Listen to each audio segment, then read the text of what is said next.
Alhamdulillahirrabbilalamin. Wassalatu wassalamu ala asyrafil anbiya'i wa mursalin wa ala alihi wa sahbihi ajmain, amma ba'du. Ibu Vera yang kami hormati, Masya Allah, dan para pengurus Rumil Al-Hilya yang kami hormati, beserta seluruh ibu-ibu Rumilers yang hari ini ya menyaksikan tayangan dari Rumil Al-Hilya ya bersama saya kembali Dr. Aisyah Dahlan ya. Dan hari ini kita akan bicara tentang positive thinking vs positive feeling ya. Mungkin para Rumilers juga sering mengikuti kajian-kajian kami yang bicara tentang masalah perasaan, emosi dan sebagainya ya. Hari ini kita akan membahas kembali, namun akan kita lebih dalamkan lagi atau kita perdalam lagi bagaimana supaya antara positive thinking dan positive feeling ini bisa saling bekerja sama sehingga membentuk akhlak kita yang baik ya, Masya Allah. Dan saya mohon izin, seperti biasa kita lebih baik pakai slide supaya lebih memudahkan. Ya, saya mohon izin share screen. Oke, ya, baik. Inilah ya positive thinking dan positive feeling. Ya, kalau kita bicara thinking, pikiran dan feeling, perasaan, ini kaitannya nanti dengan otak manusia. Ya, seperti biasa kita selalu bicara tentang otak manusia. Ya, ini sesuatu yang Masya Allah. Kalau dipelajari, makin makin kita tuh, ya Allah ya luar biasa otak yang Allah ciptakan untuk manusia itu luar biasa, banyak sekali kecerdasannya, banyak sekali manfaatnya dan luar biasa deh pokoknya ya. Dan jadi buat para Rumilers ya mohon selalu ingat-ingat bahwa otak kita ini luar biasa ya. Ini sering sekali ya di acara Rumil, paparan kami biasanya basicnya tentang otak ya. Dan kita tahu nih otak manusia ada otak besar, ada otak kecil. Ini dilihat dari samping kiri dan ini dilihat dari atas ya. Nah, kalau kita bilang pikiran atau positive thinking ya, nah itu akan bicara tentang otak juga. Positive feeling itu juga akan bicara tentang otak ya. Mbak Isa kenapa sih ngomong otak terus? Ya ini karena banyak sekali penelitian tentang otak, terutama setelah adanya ini nih, functional MRI nih, functional magnetic resonance imaging. Ya, jadi ilmu otak itu berkembang terus karena alat ini bisa mendeteksi otak manusia. Kalau dulu orang harus meninggal dulu baru otaknya dibelah dan dilihat apa dalamnya. Sekarang lebih mudah dan lebih sangat detail ya, termasuk positive thinking ya. Nah, ini kita bicara ini ya. Sebetulnya soal kita berpikir itu lebih banyak kalau secara umum kita menjelaskannya ya, atau secara populer ya, karena sebetulnya kalau kita bicara otak itu sangat kompleks sekali dan kerjanya itu sangat luar biasa, detail, kompleks dan sebagainya ya. Nah, kalau kita bilang positive thinking itu biasanya kita akan bicara tentang ya bagian otak atau istilahnya lobus yang paling depan, yaitu frontalis. Dan ini kita ada yang bagian kanan dan ada yang bagian kiri. Sekarang kita lihat yang bagian kirinya.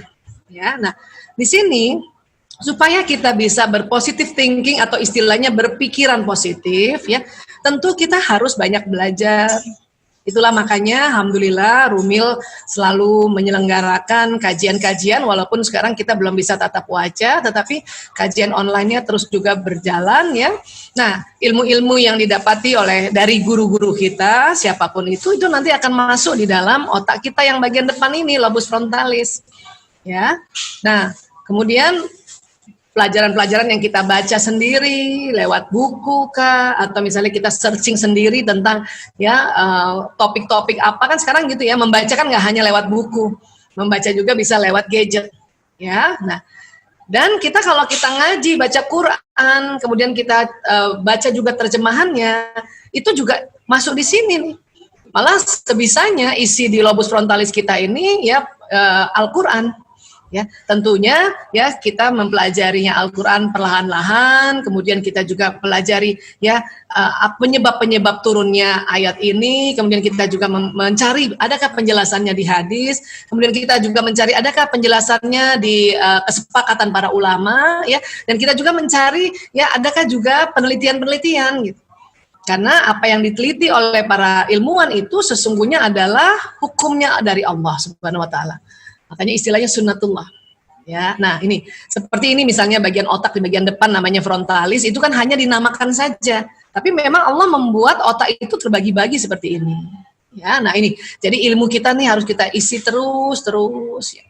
Bu Esa, kalau pengalaman hidup gitu ya, gimana? Saya selama ini sama suami tentu ada pengalaman yang menurut saya positif dan menurut saya negatif. Itu tempatnya di mana ya? Itu di depan sini juga, di daerah sini.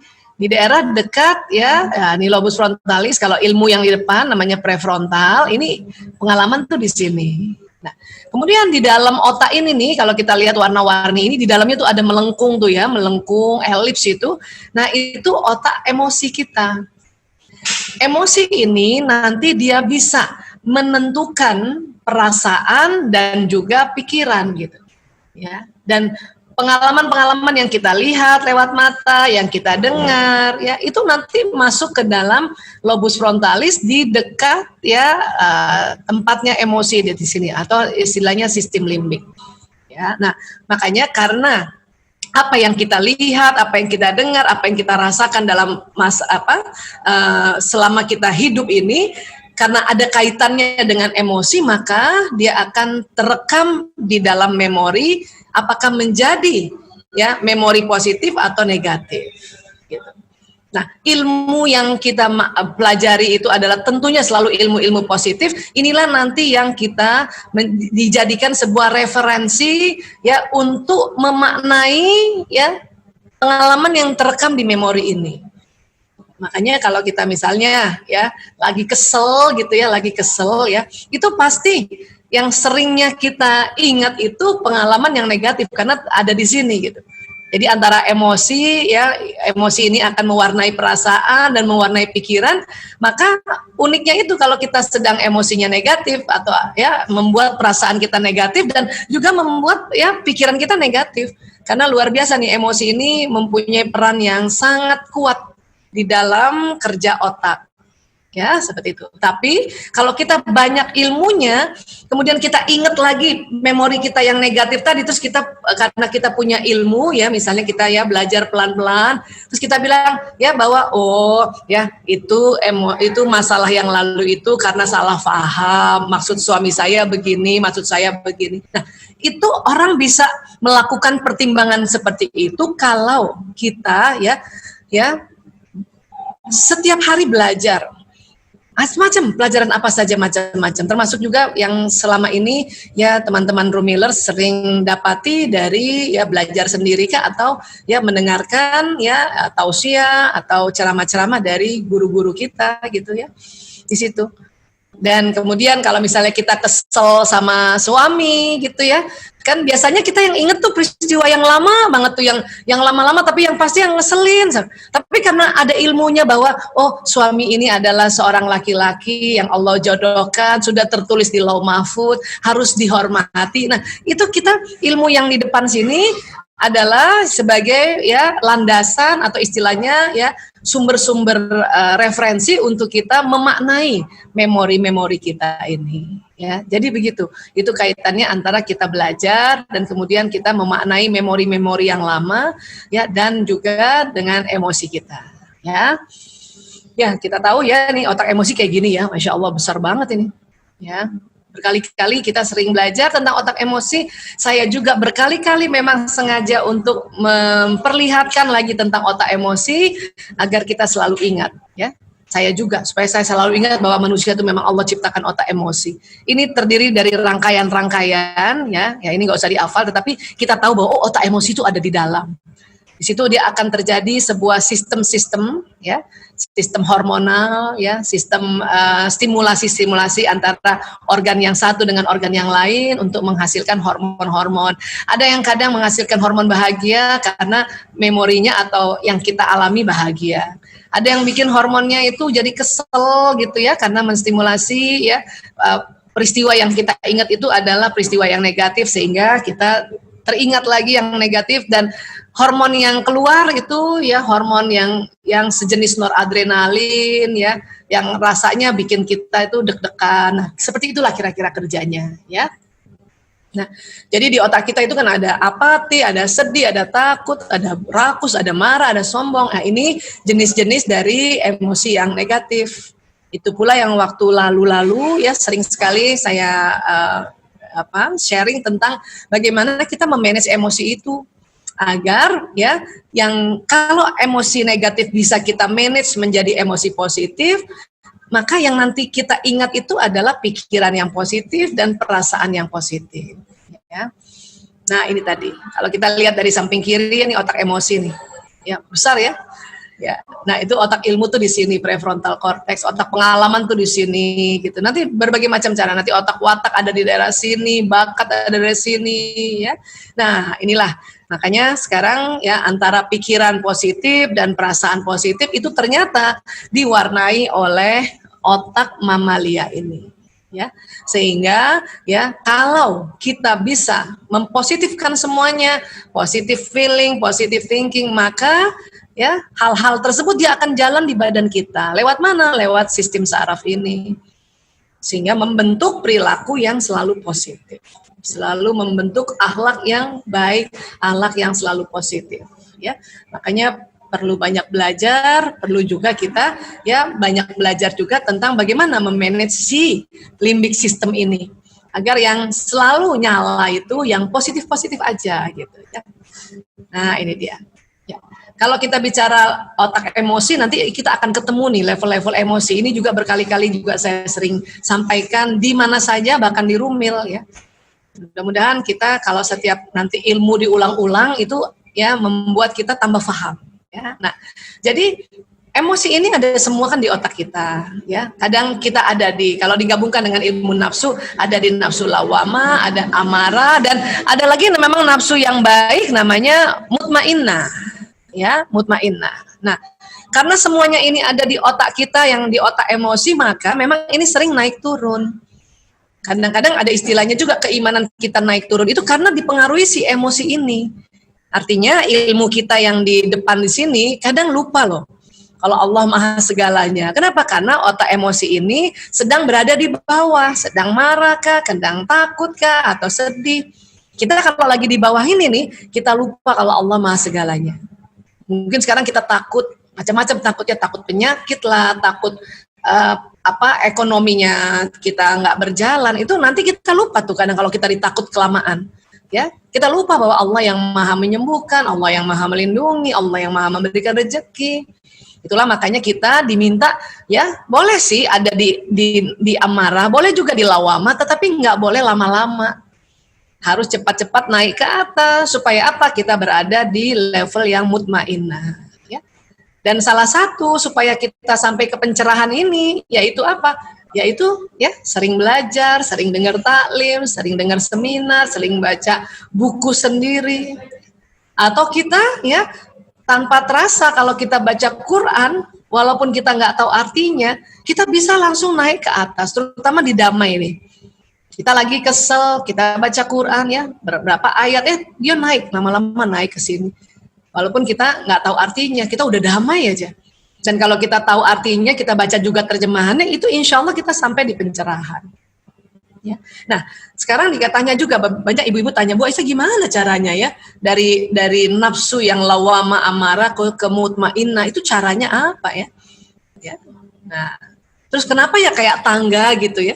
Karena itu tadi, karena ada EEG, alat elektroencephalogram, sehingga mengukur setiap level emosi ini ternyata gelombangnya beda-beda gitu. Makanya pas disusun loh kok kayak tangga gitu. Jadi kita kayak naik ke atas gitu ya.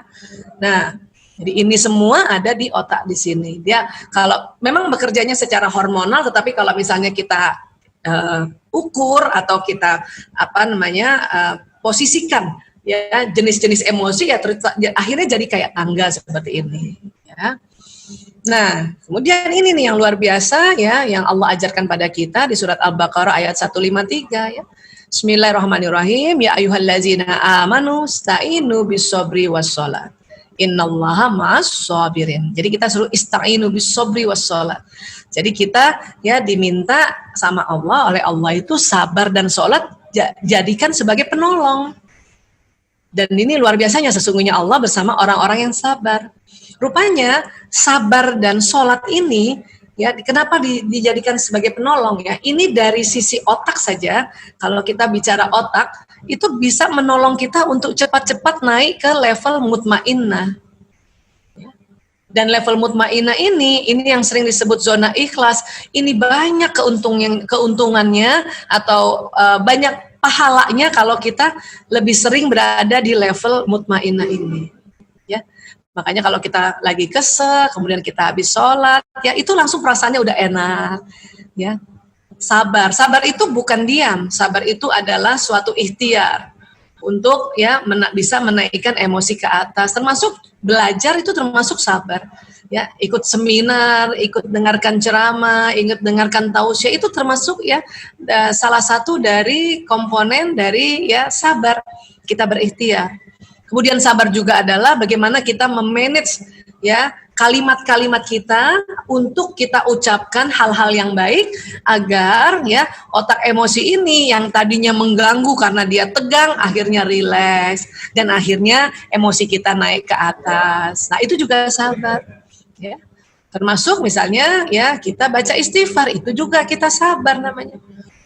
Pada saat kita kesel, kita perbanyak istighfar, astagfirullahaladzim, itu sabar namanya. Ya, sering sekali saya cerita tentang ini, dan ini saya ulang hari ini dulu, dan nanti kita akan tambahkan ya.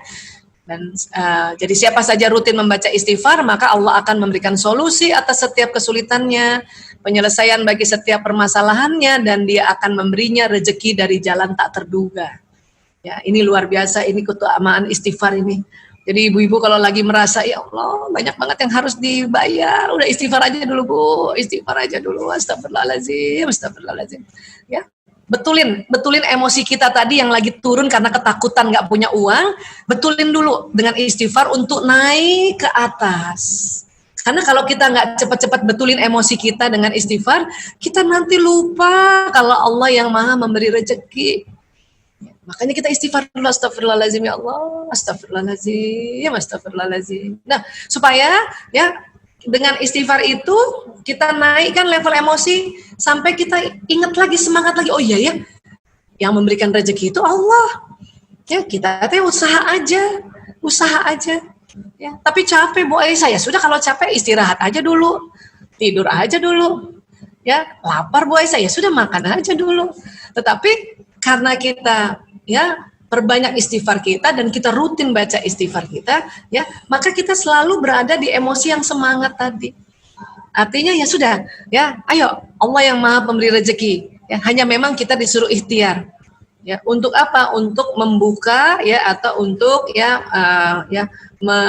menyiapkan wadahnya untuk menarik rezeki ini. Gitu. Pekerjaan itu wadah sebetulnya. Ya. Oke, nah sekali lagi, jadi kalau kita istighfar kita naik ke atas. Kita takut, ya Allah, nih nggak ada uang nih, mau bayar ini, bayar itu kan kita pasti takut diturun ke sini nih, ya. Nah makanya disuruh istighfar supaya tanpa terasa kita naik, kita semangat lagi. Ya, kita bersyukur lagi, alhamdulillah ya Allah masih bisa begini aja, udah syukur banget. Ya, karena pandemi ini bikin banyak orang terpuruk, tapi kita masih bisa makan, minum, masih sehat, itu syukur banget. Nah, itu kita ada di sini rasa syukur tadi. Ya, terus kita upaya lagi, ya kita baca Quran, wah kita langsung rasanya damai. Terus kita baca terjemahannya, langsung lagi ke pencerahan. Kenapa? Karena kalau kita berada di pencerahan ini, insya Allah tubuh kita sehat dan vitalitas kita naik. Ya, kenapa? Karena itu tadi, ya kekebalan tubuh kita itu apabila kita sering berada di enlightenment atau pencerahan, yaitu di gelombang 700 sampai 1000, dia ya membentuk daya tahan tubuh yang luar biasa. Dan kondisi sekarang butuh banget seperti itu. Ya. Baik, dan pada saat kita istighfar atau kita bertahlil atau kita mengucapkan kalimat-kalimat thayyibah lainnya, ya, dan diminta untuk dilafazkan, ya sedikit berbisik, astagfirullahaladzim, itu ya akan menarik oksigen, dan oksigen itu akan nanti setelah bekerja di paru-paru ya terjadi pertukaran, kemudian nanti dibawa ke jantung, jantung memompa darah yang banyak oksigennya, sehingga otak emosi ini tadi yang tadi mewarnai pikiran, mewarnai perasaan ya, dan mewarnai perilaku, itu yang tadinya tegang jadi rileks karena ada oksigen yang datang ke sini, ya. Baik, nah ini dia. Dan orang-orang yang sabar dalam kesempitan, penderitaan, dan dalam peperangan, mereka itulah orang-orang yang benar imannya. Dan mereka itulah orang-orang yang bertakwa. Ini surat Al-Baqarah ayat 177.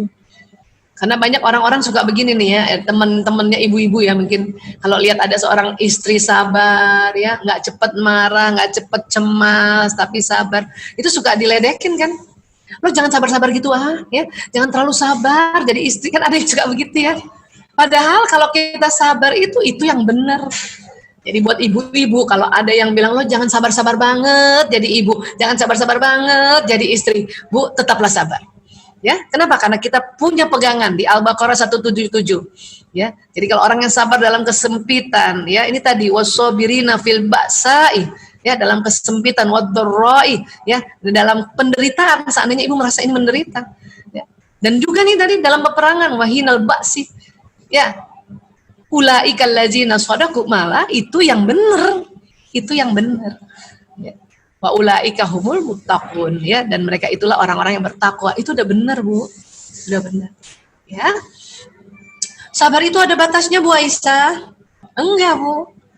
Yang tanpa batas itu ya yang ada ya. Jadi sabar itu yang pahalanya tanpa batas. Sabar ada batasnya itu keliru. Sabar pahalanya tanpa batas, ini yang benar. Surat Az-Zumar ayat 10 lagi nih. Innama yuwaffas sabiruna ajrahum bighairi hisab. Sesungguhnya hanya orang-orang yang bersabarlah yang dicukupkan pahala mereka tanpa batas. Jadi Bu, kalau Ibu bersabar Bu, itu udah benar ya. Ingat ya, itu udah benar dan pahalanya tanpa batas. Ya, itu tadi. Dan ingat, sabar bukan cuma diem ya, diem merongkol gitu, bukan. Sabar itu ada ikhtiar-ikhtiar. Ya. Sabar dan sholat, nah dua sabar dan sholat, dua jenis ya. Sabar dan sholat ini adalah ya sebuah aktivitas atau sebuah ikhtiar atau sebuah perbuatan. Jadi sabar itu ya Ibu bilang astagfirullahaladzim, nah itulah dalam rangka sabar. Ibu belajar lagi ya, kalau lagi sedih udah istighfar sambil Ibu istirahat, Ibu searching ya, Ibu dengarkan ya tausiah, itu namanya sabar ya.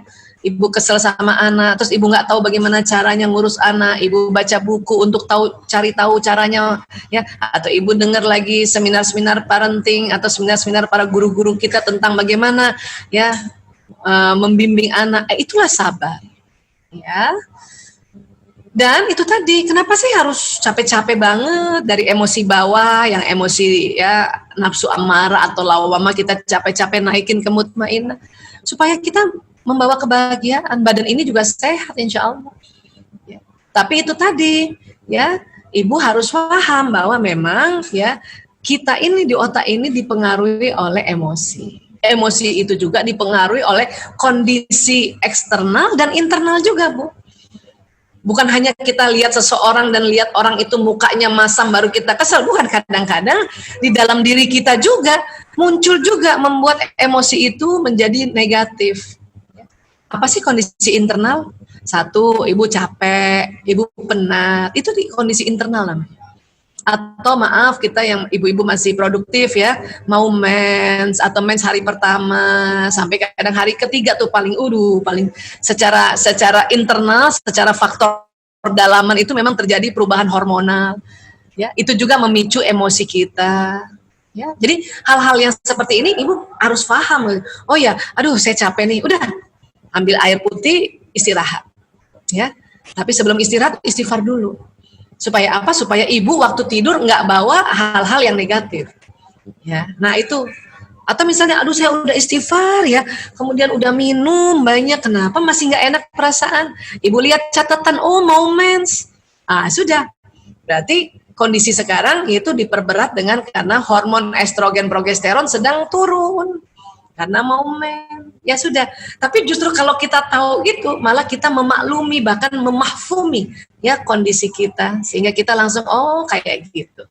Jadi kalau kita oh kayak gitu, berarti emosi kita udah naik sampai ke pencerahan, ya sudah tinggi lagi, ya Bu.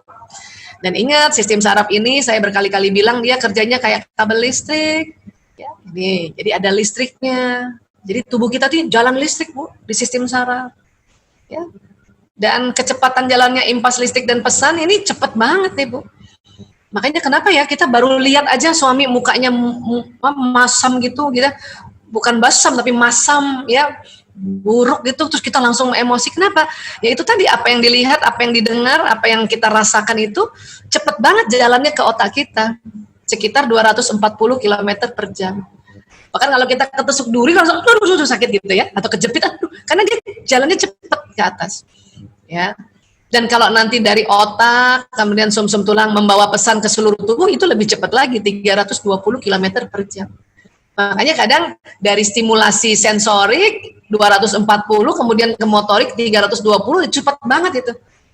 Ya, cepat banget. Makanya kita juga kalau pas lihat suami mukanya ya gitu masam terus kaku rata, itu pas kita lihat itu terjadi di otak kita, terus kita ya rasa kesel, dan kita juga sama muka kita ya, akhirnya kita muka kita yang masam juga.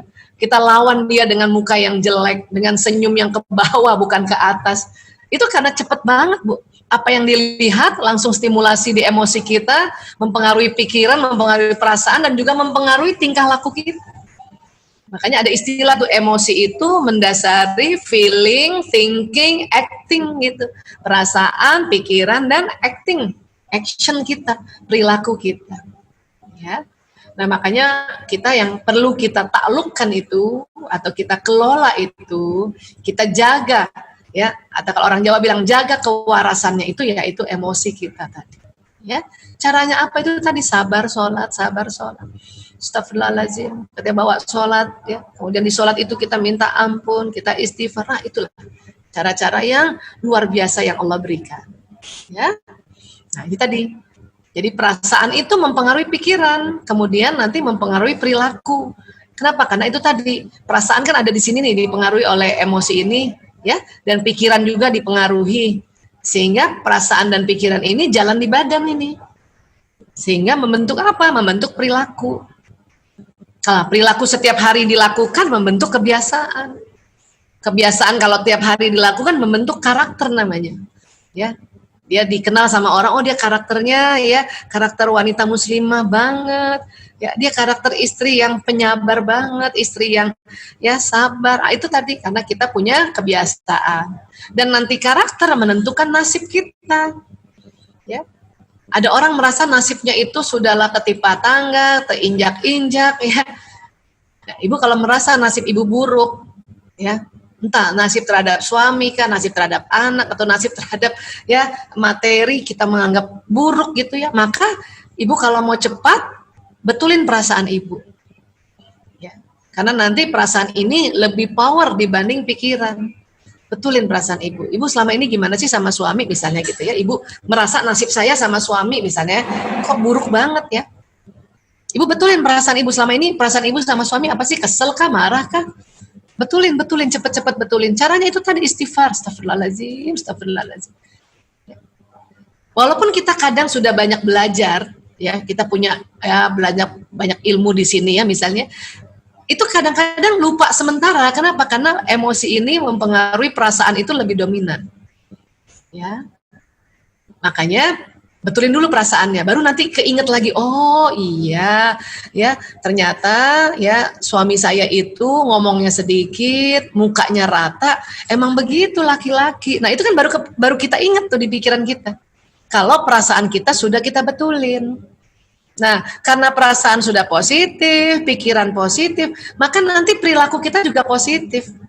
Walaupun suami mukanya rata, kita tetap senyum sama dia, karena udah tahu bahwa emang laki-laki kayak gitu. Kita udah betulin perasaan kita, pikiran kita juga udah betul, maka perilaku kita baik. Karena perilaku kita baik, kita punya kebiasaan yang baik. Suami akan ingat kebiasaan kita yang baik ini. Bahkan suami langsung ingat, saya punya karakter, istri saya karakternya itu karakter soleha, misalnya kayak gitu. Dan akhirnya membetulkan nasib antara suami dan istri itu. Ya, Bu Isa, nasib saya buruk banget nih, pekerjaan saya ya selalu terhambat, ya apa yang saya jual nggak laku-laku. Nah, misalnya ibu menganggap nasib ibu terhadap pekerjaan ibu buruk, sekarang betulin dulu perasaan ibu terhadap pekerjaan itu. Ibu seneng nggak sama pekerjaan itu? Bersyukur nggak sama pekerjaan itu? Aduh, saya mah kepaksa dengan pekerjaan itu. Maka perasaan terpaksa itu ibu istighfar dulu untuk naikkan ke perasaan ya paling tidak semangat untuk ngerjakan pekerjaan itu. Ya, bahkan kalau bisa naik lagi ke bersyukur, untung masih ada kerjaan loh Bu. Ya, Kadang pekerjaan yang kita lakukan itu kita nggak suka, tetapi saat itu apa yang harus kita kerjakan kita lakukan. Ya sudah, betulin dulu perasaan. Ya Allah, saya betulkan perasaanku terhadap pekerjaanku, ya Allah. Astagfirullahaladzim, ya Allah. Astagfirullahaladzim, ya Allah. Astagfirullahaladzim. Terus naikin, Bu. Minimal semangat aja mengerjakan pekerjaan itu. Maka karena perasaan ibu sudah bagus, nanti pikiran ibu bagus. Oh, harusnya diginikan nih pekerjaannya, harusnya kita begini. Dan itu kan nanti mempengaruhi perilaku ibu nih. Karena apa yang ada di otak nih, pikiran dan perasaan kita ini kan akan jalan di badan ini. Sehingga kita terhadap pekerjaan itu ya, kita menghormati. Apa misalnya ya, misalnya kalau saya ya, pekerjaan saya karena saya mengajar seperti ini, maka saya menghormati laptop saya menghormati mic saya menghormati ya. Artinya dalam hal yang menghormati itu tadi ya, saya harus bersihkan karena ada debunya, terus bahagia, terus ucapin terima kasih sama semua barang-barang yang bantu saya ini, Masya Allah. Emang dia tahu, ya mungkin dia tidak hidup, tetapi ya perilaku kita menghormati benda-benda mati saja, itu sudah akan membentuk kebiasaan. Dan kita juga menghormati orang-orang yang bantuin kita. Siapa? Misalnya kalau saya yang bantuin saya Mbak Nining, saya harus hormati dia juga. Ya. Nah itu tadi, nah itu nanti membentuk kebiasaan yang baik, dan akhirnya kita punya karakter yang baik, dan akhirnya nasib kita terhadap pekerjaan itu baik. Dan pekerjaan itu betul-betul ya akan menarik rezeki. Karena kenapa? Karena perasaan kita sama pekerjaan itu baik. Kita bersyukur masih ada pekerjaan saat ini. Ya. Saya ya memang dokter ya, tapi memang karena saya bukan di garda depan di UGD gitu ya. Walaupun saya kepengen banget kerja di UGD itu, cuman karena umur juga tidak memungkinkan untuk kerja di UGD, makanya saya ya mau nggak mau saya harus juga ya merubah perasaan saya. Saya dulu agak gini, ada rasa gini nih. Ya Allah, masa saya dokter kerjanya ya cuman ngajar doang, ada perasaan kayak gitu loh. Ya. Walaupun saya juga punya pasien HIV, pasien narkoba dan sebagainya gitu.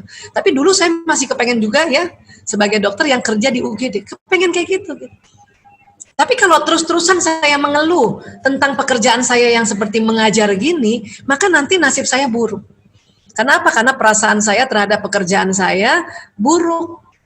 Atau misalnya saya mengeluh sebagai dokter narkoba, nanti saya ya nasib saya sama pasien-pasien narkoba itu buruk. Kenapa? Karena perasaan saya masih buruk, ya menilai buruk terhadap pekerjaan itu. Makanya betulin perasaan ini, ya betulkan dulu perasaannya. Caranya itu tadi astagfirullahaladzim, ya Allah, ya istighfar berulang-ulang sehingga nanti kita langsung rasa syukur, ya Allah, alhamdulillah, terima kasih sekali. Ya saya dokter, saya masih bisa ngajar, saya bisa ya bekerja lewat ya online kayak gini, dan nggak boleh kemana-mana, ya bersyukur juga saya jadi dekat sama anak-anak kembali. Ya mungkin pernah ada satu masa dia sama-sama sibuk, anak kuliah di sana, ya ibunya juga ya bekerja di sana, misalnya gitu. Jadi ya kita naikkan perasaan untuk sampai bersyukur sehingga apa, pikiran kita tuh bersih, jadi bagus pikiran kita, jadi positif. Sehingga nanti sikap kita juga baik dan kebiasaan baik, akhirnya karakter baik dan nasib kita baik. Ini kaitannya, ya. Kenapa begitu, Bu Aisyah? Iya memang nasib itu sebetulnya kecil banget. Dia ini ya yang paling besar di dalam tubuh kita itu, pengaruh paling besar tuh perasaan. Dia kalau dibikin sebagai lingkaran-lingkaran, ya perasaan itu adalah sesuatu yang besar mempengaruhi nasib ini. Memang nggak kelihatan perasaan ini karena dia bentuknya sir, ya. Sama juga dengan teori benda. Kalau kita lihat benda ya, misalnya saya lihat benda ini nih, HP saya gitu, ini bendanya. Tapi di dalam benda ini terdiri dari molekul-molekul, terdiri dari atom, terdiri dari partikel. Nah, partikel ini terdiri dari kuanta, ya, gelombang yang kita nggak lihat. Jadi HP ini walaupun kecil, dia gelombangnya udah kemana-mana. Ya, seperti saya sini, laptop saya yang kecil, tapi gelombangnya bisa ketemu lumilers di seluruh Indonesia, bahkan mungkin di luar negeri. Kenapa? Karena ya benda kita ini dia punya gelombang yang luar biasa, dan gelombang ini bervibrasi, dia bisa pergi, dia bisa tembus kemana-mana, makanya kita bisa ketemu seperti ini. Jadi seperti itu juga perasaan. Perasaan itu memang tidak tampak, sama seperti energi vibrasi yang tidak tampak, ya. Makanya ini dia sama nih kekuatannya, ya. Nah, kalau bicara benda, ya, bahwa benda itu ada energi vibrasinya, tubuh kita juga. Nah, ini sering sekali ya di Rumil saya cerita ini ya. Jadi tubuh manusia ada badan selulernya dan ada badan bioplasmiknya. Banyak juga ibu-ibu tanya, apa benar tuh Bu Aisyah? Iya. Kok Bu Aisyah tahu itu benar? Oh, memang diteliti. Dan penelitiannya ini udah banyak. Penelitiannya banyak. Bahkan sebetulnya pertama sekali yang mengatakan bahwa tubuh manusia itu adalah gelombang energi itu Albert Einstein. Ya, jadi manusia ini lapisan-lapisannya ini nih, kalau udah dari kulit, kemudian nanti di dalamnya ada lemak, ada fascia, ada sebagainya. Itu lama-lama tuh tubuh kita tuh dari sel, sel terdiri dari atom, ya, dari molekul, molekul terdiri dari atom terdiri dari particles of atom, nanti particles of atom terdiri dari ya gelombang, vibrasi gelombang. Nah, inilah menjadi gelombang energi di tubuh kita. Ya, sinyal atau nur kalau di dalam bahasa agama kita ya, nur, cahaya, manusia ada cahaya. Dan dari sinyal inilah yang nanti membawa pesan doa, pesan niat, pesan prasangka ke seluruh alam semesta ini. Dan ini ciptaan Allah. Sini ciptaan Allah. Itu makanya mengapa manusia disuruh berdoa, itu tadi supaya doanya didorong oleh sinyal ini. Ya, ke alam semesta ini, disuruh berniat supaya niatannya ini didorong ke alam semesta ini lewat sinyal kita gitu. Makanya niatan yang kita ucapkan itu kan bisa datang kan? Doa yang harapan-harapan kita mintakan itu bisa datang. Kenapa? Karena ada tarikan dari sinyal kita ini. Dan memang ini semua manusia bisa. Mau agama apapun bisa. Hanya tentu nanti bedanya adalah ya siapa yang bisa lebih memanjangkan sinyalnya. Nah, disitulah peran ibadah. Peran sholat, peran saum, perannya berinfak, bersedekah, ya, peran wudhu, itulah. Ya, orang yang rajin wudhu, sholatnya rajin, dan kemudian tegak, kemudian sholat sunnahnya juga dilaksanakan, rajin saum, ya, sedekah rajin, itu tentu sinyalnya lebih panjang. Maka ya apa yang dia ucapkan itu ya itu lebih cepat terjadi itu. Nah, itu nanti berbedanya itu antara kita sama kita nih kadang-kadang beda nih, sinyalnya panjang-panjangnya beda. Bahkan orang tua semakin tua sinyalnya semakin panjang, itu dia makanya kita harus minta restu sama orang yang dituakan, yang masih punya orang tua itu hati-hati ya, perasaan orang tua itu bisa ya mendorong sinyalnya dia ke kita gitu. Makanya kalau masih punya orang tua itu ya Allah sudah ajarkan kita untuk ya bersikap baik pada mereka, lemah lembut walaupun mungkin ada hal yang kita tidak setuju ya. Nah, ini dia Einstein ya. Jadi Einstein mengatakan teori relativitas yang dikemukakan Albert Einstein menyatakan bahwa massa benda tak lain sebagai bentuk energi sebetulnya. Ya, energi tidak hanya menempati berbagai bentuk yang telah dikenal dalam fisika klasik, namun bisa pula terkurung dalam massa pada suatu objek. Jadi di dalam tubuh kita tuh memang terkurung energi, ya.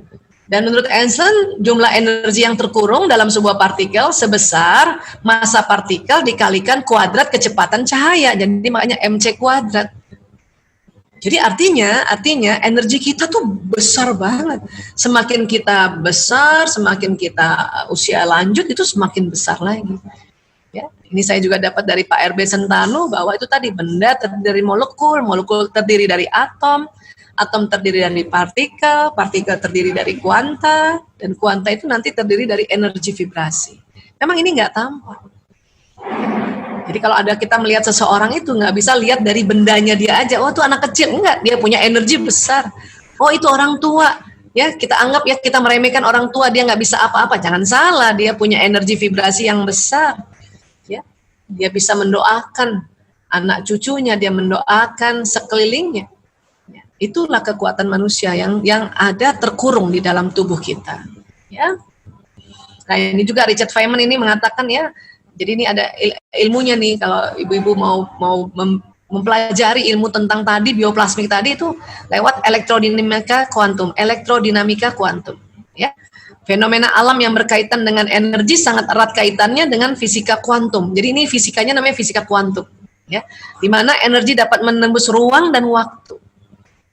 Sinyal buatan manusia saja bisa menembus ruang dan waktu, apalagi sinyal yang buatan Allah ini yang ada di tubuh kita itu bisa nembus.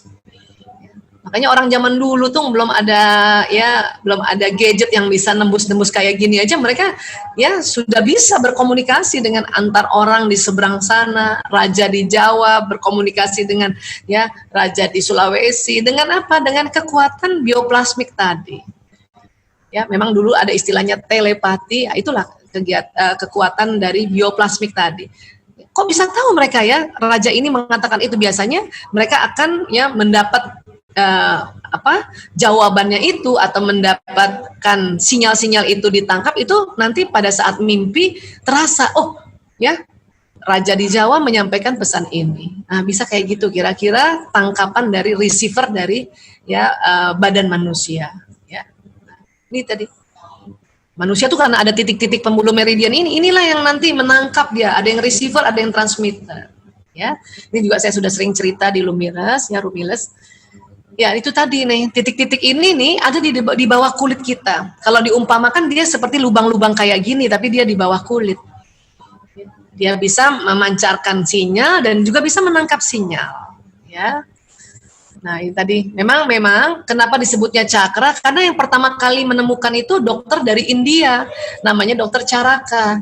Makanya mereka menamakan ini namanya cakra, dan ini juga secara internasional ya sudah dinyatakan sebagai titik-titik, nama titik-titik yang ada di subkulit kita, subkutis kita ya. Sebagaimana pori-pori, ini pori-pori juga itu ya asal kata dari bahasa Latin pores, yang menemukan dokter yang namanya pores, makanya sebut pori-pori.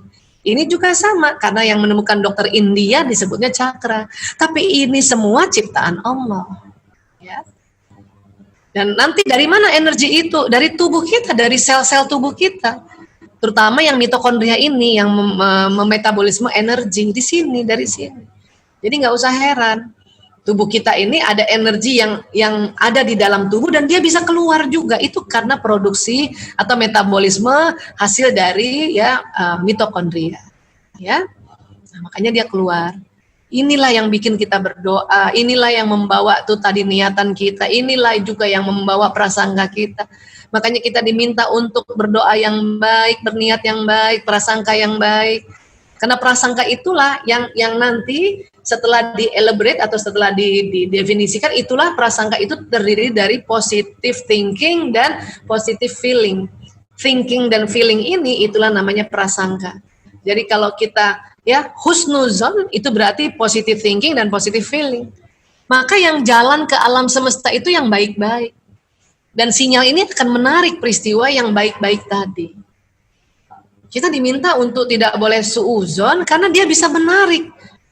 Prasangka buruk itu akan menarik, akan ditarik sama diri kita, dan kejadian prasangka buruk yang kita pikirkan dan kemudian yang kita rasakan ya, bahkan kita ya sering kita ucapkan, dia bisa ditarik ke kehidupan kita. Ini yang terjadi. Makanya ya kalau pada saat ya suatu saat kita berprasangka buruk itu memang lazim, tapi cepat-cepat rubah ya. Astagfirullahaladzim ya Allah, nauzubillah min zalik ya Allah, nauzubillah min zalik. Misalnya gitu kan. Misalnya punten, tetangga kita ada yang kena COVID-19, terus kita udah ketakutan, aduh nanti dia nular ke sini nih, itu udah prasangka buruk kan.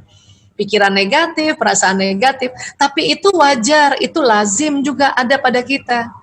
Kenapa? Karena kita tahu COVID itu memang menular. Tapi kalau kita berpikiran itu terus, maka hati-hati, betul-betul ketarik dia. Betul-betul ketarik apa yang kita takutkan. Maka jadinya apa? Kita tolak bala itu dengan doa. Astagfirullahaladzim ya Allah, na'udzubillah min zalik. Langsung gitu, na'udzubillah min zalik ya Allah. Insya Allah semua sehat walafiat, sehat walafiat. Dan kita juga tidak boleh ya memblaming bahwa orang yang kena COVID itu ya yang membawa sial dan sebagainya, nggak boleh. Karena dia pun juga nggak tahu, kadang-kadang dapat dari mana, nggak tahu loh. Dia udah di rumah lama, satu ketika penting banget harus keluar, nah pas keluar itu kena, wah itu kan ya kondisi-kondisi kayak gitulah yang ada kondisinya saat ini. Kita kadang nggak tahu kena di mana, dari siapa, ya. Padahal kita cuma keluar sebentar. Nah inilah keunikan dari kondisi pandemi ini. Nah tentunya kalau kita mendengar berita itu langsung kita doa ya na'udzubillah min dzalik. Kita memohon perlindungan pada Allah ya dari hal-hal tersebut. Ya, kita memohon perlindungannya gitu ya. Baik, itu sering banget ya saya cerita tentang LOA ini, Law of Attraction. Ya. Saat Anda berperasaan dan berpikir tentang sesuatu, maka energi perasaan dan pikiran akan mencari, mencocokkan, dan menarik hal yang serupa yang berada di alam semesta dengan apa yang Anda rasakan dan pikirkan ke dalam kehidupan Anda. Inilah Law of Attraction, dia narik masalahnya. Kenapa? Karena ada sinyal yang keluar dari tubuh kita, bahkan dari otak kita, dan dia narik. Ya, itulah makanya kita diminta ya, bolehlah kita sedih, bolehlah kita takut, bolehlah kita cemas, tapi cepat-cepatlah ya ganti emosi itu menjadi yang positif sehingga apa yang ditarik positif. Ya, nah ini tadi. Ini saya sering sekali juga di Rumil dan saya, masya Allah ini ayat ini luar biasa nih. Ya, Bismillahirrahmanirrahim. Fa warabbis samai wal ard innahu lahaq mislama annakum tantiqun, maka demi Tuhan langit dan bumi, sungguh apa yang dijanjikan itu pasti terjadi seperti apa yang kamu ucapkan. Terus terang ayat ini saya sering banget sharing kemana-mana dan saya sering, kenapa? Karena untuk mengingatkan saya bahwa alam semesta ini itu pasti terjadi seperti apa yang kamu ucapkan. Dan kalau teman-teman dengarkan ini lagi, saya berharap ini untuk diingat lagi. Karena ilmu yang diulang-ulang itu menambah kita faham, oh ini ya. Makanya hati-hati diucapkan di mulut, hati-hati diucapkan di benak kita, hati-hati diucapkan di kolbu kita, hati-hati juga diucapkan di tulisan kita, gitu. Ya, nah ini. Nah, sekarang Bu Aisyah ada nggak tips untuk supaya kita narik ini sadar, menarik apa yang kita harapkan di alam semesta ini sadar. Nah ini ada namanya formula 3 tahap ya. Jadi ada tahap 1, tahap 2 dan tahap 3 ya. Untuk kita supaya menarik hal-hal yang baik itu secara sadar ya. Baik. Sekarang ya, apa sih formula 3 tahap itu? Tahap pertama, kenali hasrat keinginan Anda. Jadi teman-teman harus tahu sebetulnya kita tuh maunya apa sih? Mau apa terhadap suami? Maunya apa terhadap anak? Itu harus kenali dulu. Karena kadang-kadang kita suka kesel tapi nggak jelas keselnya apa. Karena kita nggak tahu kita maunya apa. Makanya tahap pertama, kenali hasrat keinginan Anda. Ya.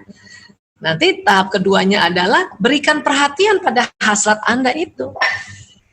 Kita pengen sesuatu ya, kepengen ya sesuatu yang baik, tapi kita nggak pernah memberi perhatian pada hal yang baik ini. Kita malah ingatnya yang negatif terus. Nah, makanya ya yang ditarik yang negatif. Ya. Jadi ini ada formula 3 tahap itu. 1, kenali hasrat keinginan Anda. Tahap 2, berikan perhatian pada hasrat Anda itu. Nanti kita belajar gimana caranya ya. Ketiga, biarkan hasrat itu menjelma nyata. Jadi kalau kita sudah ya tahu tentang keinginan kita, kemudian kita sudah perhatikan keinginan kita, dan biarkan hasrat itu menjelma nyata. Di situlah kita ya tawakal tuh Allah. Tanpa kita ngoyo, tapi kita sudah melakukan ya tentang apa yang kita mau, kemudian kita sudah perhatikan apa yang kita mau. Habis itu kita kasih ya, kita tawakal pada Allah. Nah itu tadi, membiarkan hasrat ini menjelma nyata. Ya, nanti kita lihat lagi lebih dalam ya. Baik. Tahap 1, kenali hasrat keinginan Anda. Gimana caranya Bu Aisyah? Ya banyak sebetulnya caranya ya, tapi hari ini kita belajar coba ambil kertas, ibu-ibu ambil kertas ya. Kalau bisa nih ambil kertas. Ini yang mau untuk mengenali hasratnya, ambil kertas kemudian dilipat. Ya. Dulu juga pernah saya bikin di Rumil, ini sengaja untuk diulang lagi supaya kita bisa ya tambah paham ya, kertas dilipat ini. Bu Aisyah mau bikin apa sih? Kita mau bikin yang namanya kontras ya. Kontras untuk mengenali apa keinginan kita ya. Jadi caranya membuat kontras. Apa sih kontras itu Bu Aisyah? Nah, ini kita kasih tahu ya. Nah, kontras ini adalah apa saja yang tidak Anda suka, yang membuat Anda tidak nyaman. Jadi kertas ini kan dibagi 2 nih. Kertas yang sebelah sini coba kita bikin ya namanya kontras. Nah, itu apa sih yang nggak disuka? Dan nanti yang lembar berikutnya apa yang kita suka, ada istilahnya clarity ya. Apa yang kita suka? Contohnya apa sih Bu Aisyah? Coba contohin deh. Nah, misalnya ya, nih ya, saya nggak suka kalau suami pulang tidak meluk. Ya, jadi kita tulis saja. Apalagi saya kesal bila suami pergi dan tidak chat WA bila sudah tiba. Ini saya ya, ini contoh saya ya. Ya. Nah, saya harus tulis tuh di kontras saya seperti ini. Ya, jadi tulis dulu apa yang ibu nggak suka. Ada 3 kah, ada 4 kah, terserah. Kalau saya cuma 2 ini aja nih. Sekarang ini ya, kalau dulu banyak ya. Nah, terus gimana setelah ibu tulis kontras? Sekarang kita tulis di clarity-nya. Jadi yang kamu suka atau yang saya suka yang apa? Kalau tidak suka, bahwa saya tidak suka kalau suami pulang tidak meluk, jadi maunya apa? Ya, saya mohon, saya mau suami kalau pulang memeluk saya walaupun sebentar, misalnya gitu. Saya kesal bila suami pergi tidak chat WA bila sudah tiba. Jadi maunya apa? Ya saya mau kalau suami pergi sudah sampai di satu tempat itu dia kasih tahu saya lewat chat kah atau lewat telepon, ya itu maunya saya. Maka ditulislah di clarity ini. Nah contohnya gini, ya saya mohon bila suami. Jadi kita untuk mau tahu maunya kita apa justru tulis dulu apa yang kita nggak suka. Karena kita nih lucu ya, manusia nih lucu nih. Kalau ditanya apa yang kamu mau, dia suka bingung. Apa yang saya mau ya? Tapi kalau ditanya apa yang kamu nggak suka, langsung cepet. Makanya ya para ilmuwan membuat tekniknya begitu. Tulis dulu kontrasnya, baru apa yang kita suka, apa yang kita maui. Ya, the next-nya ini apa yang kita harapkan gitu. Nah ini contoh 2 ini. Pada diri saya ya. Jadi langkah pertama tadi saya harus tahu apa yang saya mau. Oh ternyata saya maunya suami itu meluk saya kalau dia sampai di rumah. Sebentar aja. Ya gitu. Entah berapa detik. Dan saya maunya itu kalau suami pergi dan kalau sudah tiba, dia chat atau telepon. Mau itu. Makanya saya kenali mau saya sekarang. Nah sekarang ya. Kenapa sih begitu? Karena otak kita ini ya itu membawa pikiran. Kalau kita pikir yang ini terus, maka ini terus yang terjadi, kontras terus yang terjadi. Ya, jadinya dia nggak meluk, jadinya dia juga nggak pernah chat. Kalau kita mikir ini terus, yang kontras, ya kenapa? Karena ini nanti akan keluar terus nih. Nah sekarang kita mau membentuk yang baru, yang clarity ini. Ini supaya sinyal kita yang didorong tadi, karena kan tadi kan kita punya vibrasi. Maka yang terbroadcast tuh yang maunya kita tadi, yaitu ingin dipeluk, ya walaupun sebentar dan ya mau karena suami saya memang selalu keluar kota. Saya cuma berharap dia ya nggak apa-apa keluar kota, karena saya juga tahu dia kuat, dia sanggup. Tapi kalau udah sampai kasih tahu dong kan gitu. Kalau dulu nggak pernah gitu, dulu nggak gitu. Ya, nah ini sharing saja sebagai contoh ya, karena yang paling bagus kan contoh dari diri sendiri ya. Nah, karena saya sudah mulai merubah cara berpikir saya, maka itu yang terjadi, ya. Ya tulis dulu. Nah, sekarang tahap kedua, berikan perhatian pada hasrat itu. Artinya apa? Ya, kita terus membaca clarity tadi. Ya Allah, saya mohon ya Allah, suamiku apabila sampai di rumah dia memelukku walaupun sebentar. Kita terus baca itu gitu.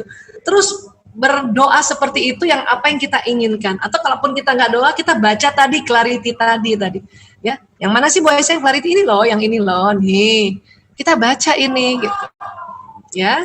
Kalau perlu kita ulang-ulang terus ya. Bahkan ya kalau perlu kita pasang. Ibu pernah nggak foto sama suami dipeluk?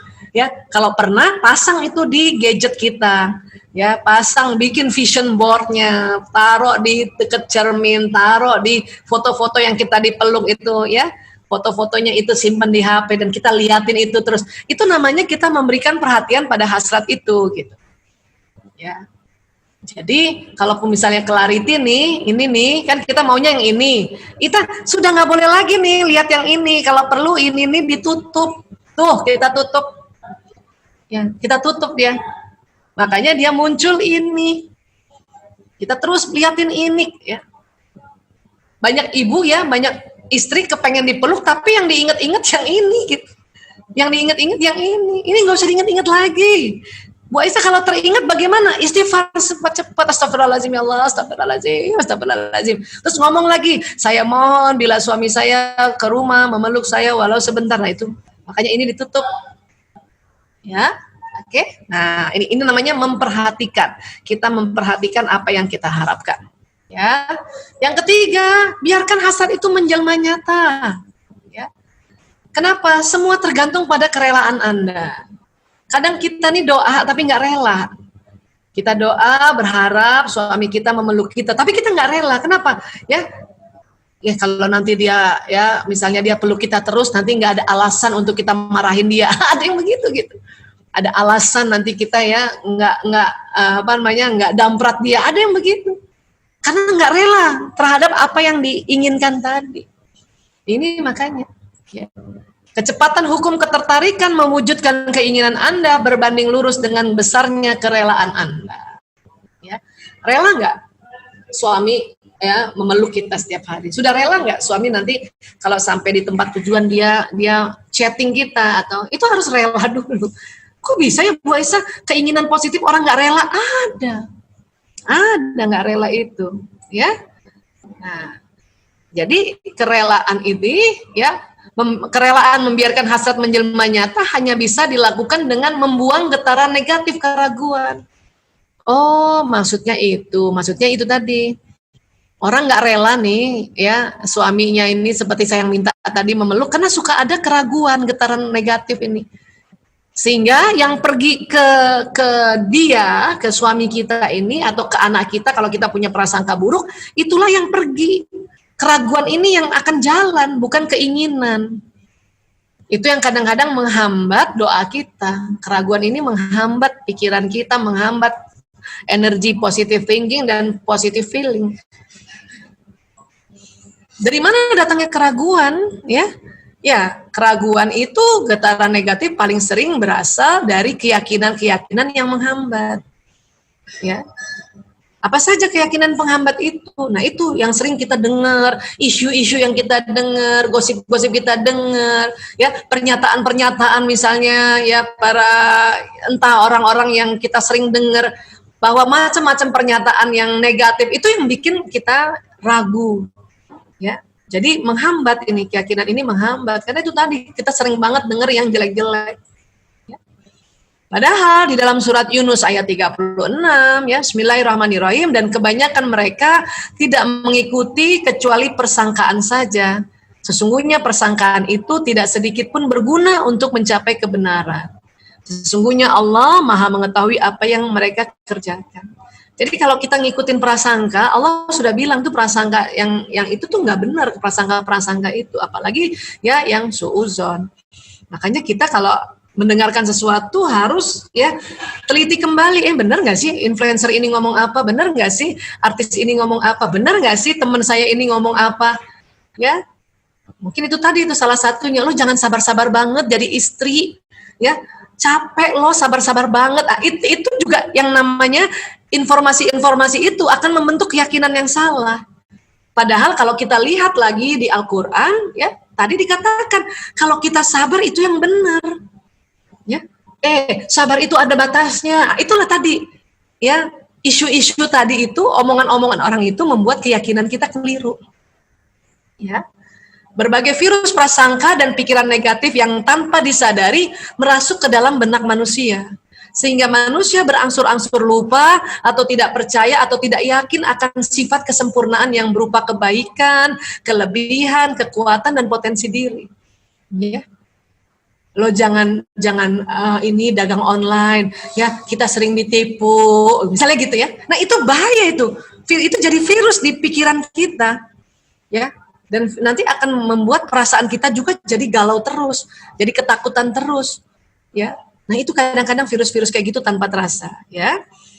Manusia justru menjadi lebih ingat atau percaya atau yakin akan sifat ketidaksempurnaan seperti keburukan, kekurangan, kelemahan, dan ketidakmampuannya. Karena sering dengar yang jelek-jelek tadi, jadi kita malah percaya yang begini, ya percaya yang tentang kekurangan kita, kelemahan kita, dan sebagainya. Ya. Manusia cenderung tidak percaya atau tidak yakin bahwa hidup itu nikmat serta menyenangkan dan karenanya hanya pantas disyukuri. Bener loh Bu. Ya, hidup itu nikmat, pokoknya kita syukurin aja setiap hari. Ya, kita nggak boleh kemana-mana, nggak bisa ya jalan-jalannya sudah syukur. Kita bisa ketemu anak-anak, bisa bebenah rumah pelan-pelan kan gitu, syukuri ya. Manusia nggak percaya atau tidak yakin bahwa rezeki sudah diatur dan tidak perlu adanya kekurangan. Banyak yang nggak percaya gini nih, ya, karena itu tadi selalu dengar-dengar omongan orang yang salah itu, ya. Terus kita kadang nggak percaya apa? Tubuh bisa menyembuhkan dirinya sendiri. Suka nggak percaya. Padahal memang Allah sudah memberikan begitu banyak bala tentara di tubuh kita untuk menyembuhkan diri kita sendiri. Yang penting itu tadi istirahat, ya, makan, minum yang bergizi, udah istirahat. Saya juga begitu, kalau udah paling nggak enak perasaan atau nggak enak ya mungkin tensi apa, itu tadi minta izin sama anak-anak sama suami untuk tidur, ya, untuk istirahat dan yakin. Kemudian kita doa Bismillahirrahmanirrahim, Bismillahirrahmanirrahim, Bismillahirrahmanirrahim, la yadurru ma'asmihi syai'un wala fil ardi wala fis samai wa huwas samiul alim. Kita doa untuk diri kita itu. Tapi banyak orang nggak percaya loh kalau tubuh bisa menyembuhkan dirinya sendiri. Ya. Kemudian ya manusia banyak atau cenderung tidak percaya kalau perasaan dan pikiran lebih kuat dari tindakan. Tadi kita sudah belajar ya, perasaan dan pikiran itu nanti justru yang membentuk tindakan. Makanya betulin perasaan, betulin pikiran supaya tindakannya betul. Ya. Kemudian manusia cenderung tidak percaya, tidak yakin bahwa manusia bisa mengubah hidup dengan mengubah perasaan dan pikirannya. Ini banyak yang nggak percaya. Mereka pikir kalau merubah nasib kita itu harus kita kerjain dulu.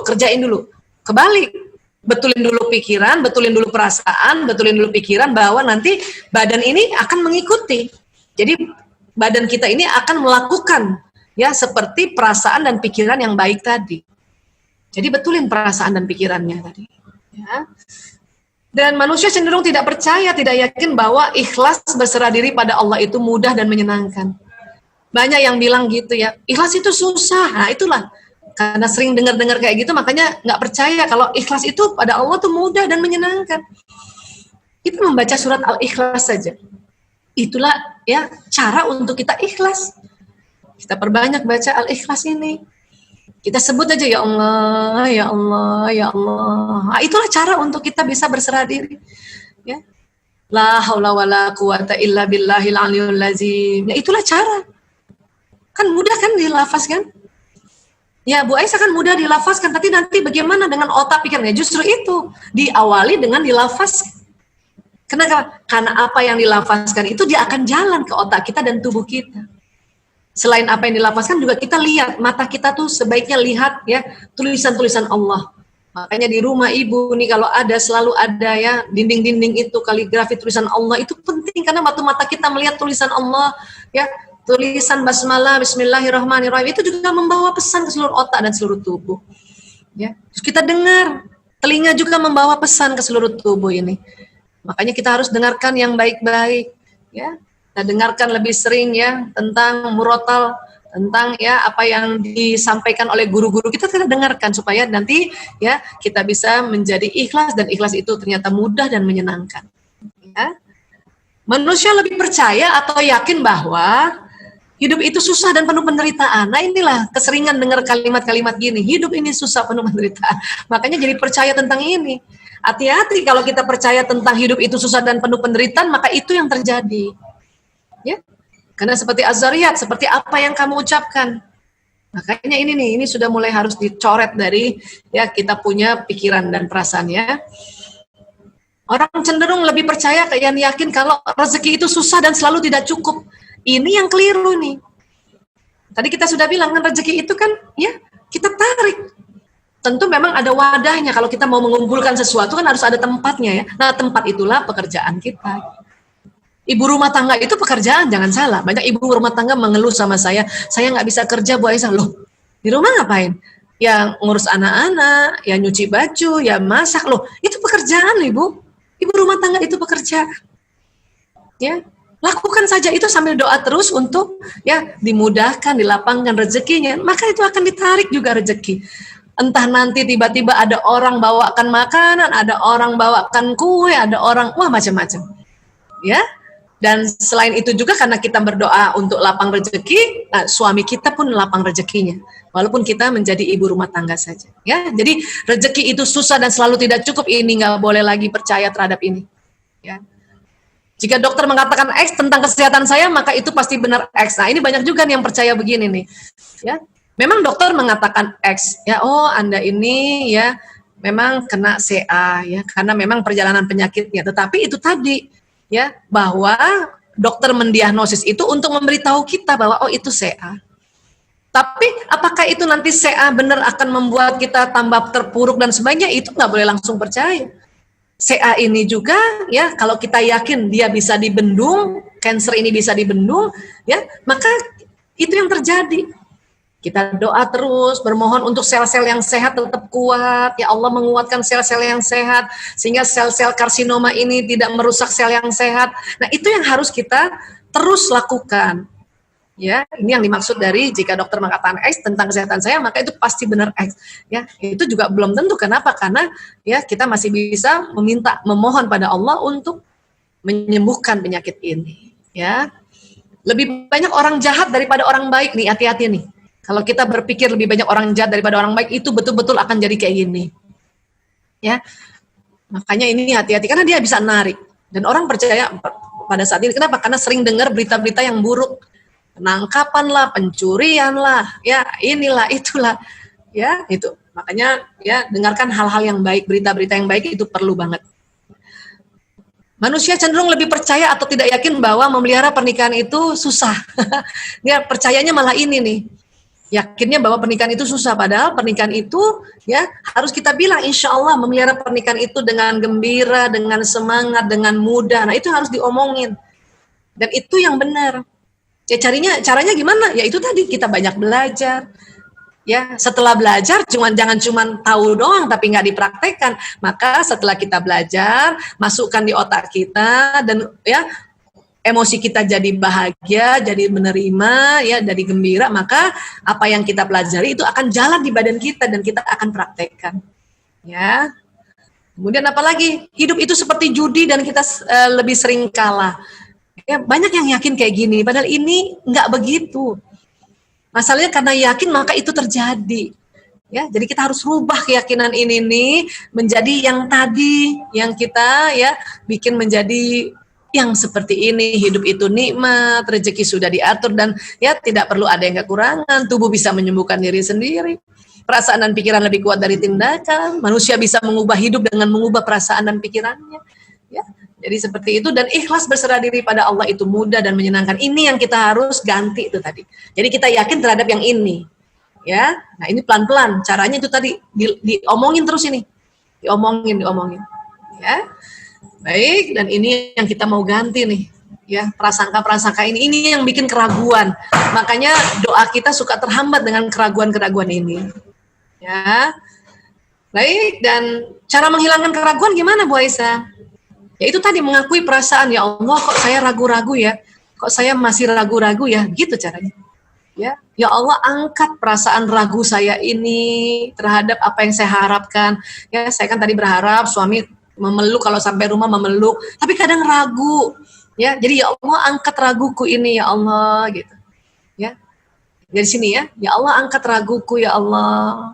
Nah, disinilah masuk astagfirullahaladzim, ya la haula wala quwata illa billahil aliyul azim. Disinilah kalimat-kalimat thayyibah kita pakai nih mengangkat perasaan. Ya. Dan ketiga, meminta perasaan positif ya Allah, ya bikin diriku gembira ya Allah, bikin diriku selalu bersyukur ya Allah, ya.